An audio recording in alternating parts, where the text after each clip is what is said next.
sikoyo tokomi na tour ya kosala épinard na biso.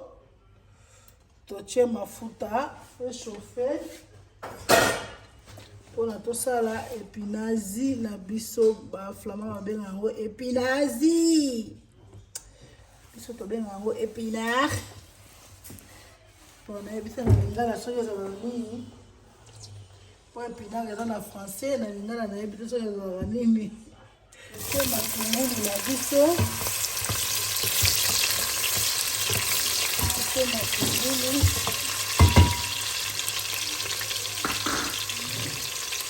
totie ndembi,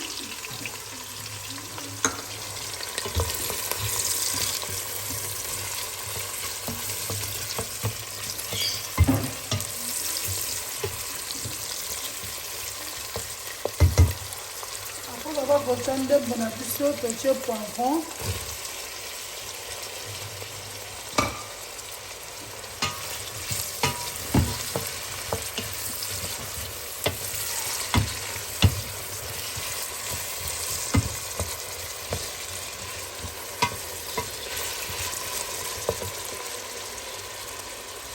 totie mungwa,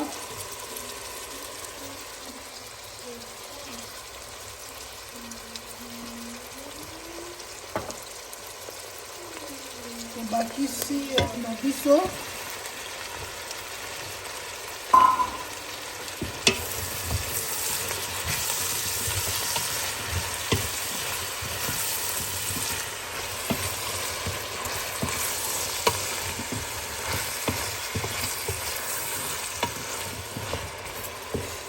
bakisi courgette,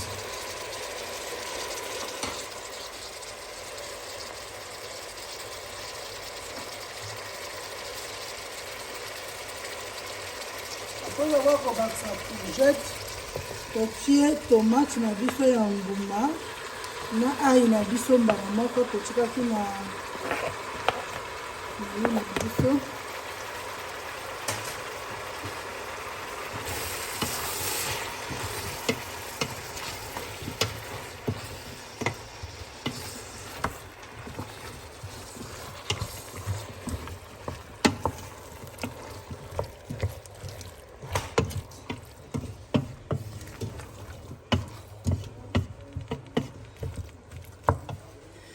Etoka après avoir kotoka, totie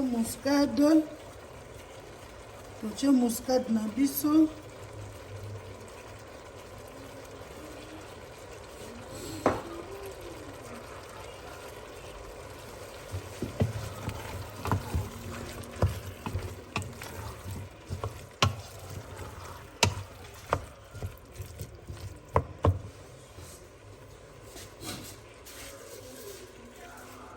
après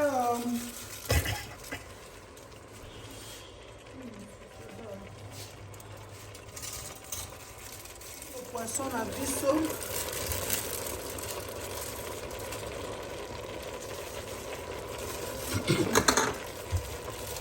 olanga na tie avant soki kolinga otia après eza kaka yo nde moto komona.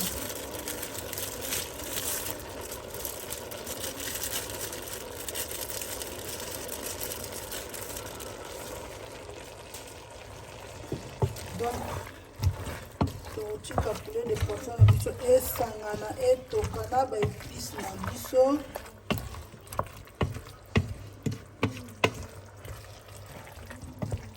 Etoka ndambo, après tokozongela bino mpona kobakisa kokontinue mbisi na biso na épice na biso esangani. Sikoyo tozobwaka épinazi na biso na kati.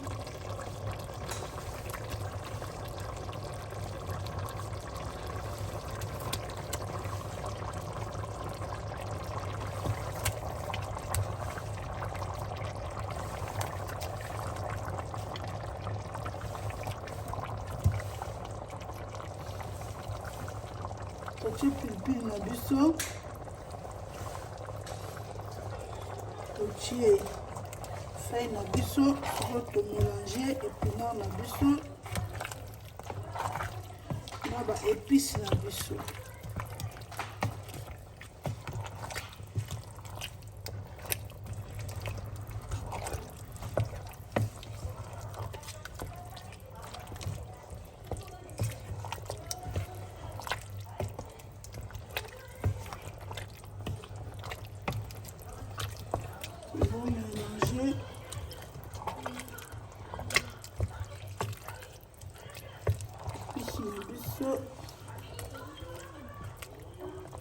na épinard na biso tokotika yango etoka mpo épinard eza na mwa glace ya moke na kati. Après tokozongela bino bamama tolakisa bino ndenge plan na biso ekosalema.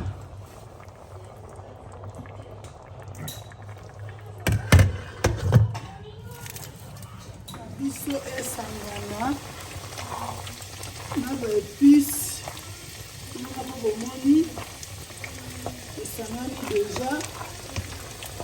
Donc tokotika épinase na biso etoka mai ekita moke bongo tokitisa yango tolia yango na makayabu na biso mama. Nakoloba wana yali épinare oyo eyali mpenza ye mokolo komona yango ndenge eyali wana eyali mpenza na elengi moko ya kosakana te bamama. Donc yango wana nakoloba te losabole lokola te soki okosabole te asiko ekomokende pembeni ya kobela tokotikela yango ata mwa 5 minutes 6 minutes etoka so mwa ndambu. Apres tokitisi épinard na biso komoni ndenge eza kitoko épinard wana. Lekker épinase ya lekker.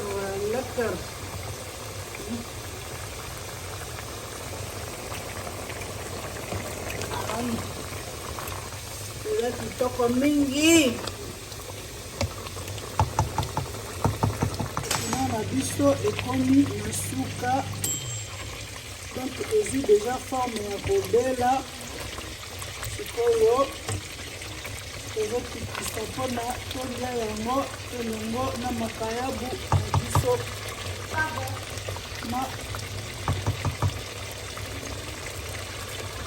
yango wana.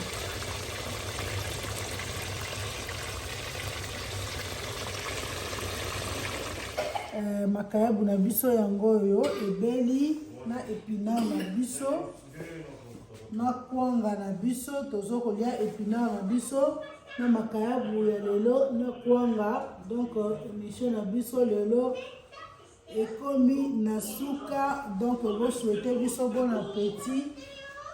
Tozolia vraiment kitoko. Donc c'est ça quoi. Nalingi bino mingi bokonde kosabone, bokonde kolaike, koaime, bo encourager pour toyaka susu kaka na baplat ebele. Donc ekosala bien, ekosala vraiment bien. Merci beaucoup na cameraman nanga Didi Osenge ndenge oza na yo fatigué outi kayu mais on se sacrifié quand même pour la émission na biso quand même lele leka. Na remercier mingi, na remercier ba fan nanga nyonso bolinganga, ba fan nyonso tu, ba abonné nyonso tu ya Spaga TV bisika bozali. Ba bonne année donc bozala bien nzambe vraiment pambola bino bisika nyonso bozali na mabota na bino. Donc on est ensemble, donc bon continuer kaka kolanda pour aller découvrir ma recette. Merci beaucoup, ciao.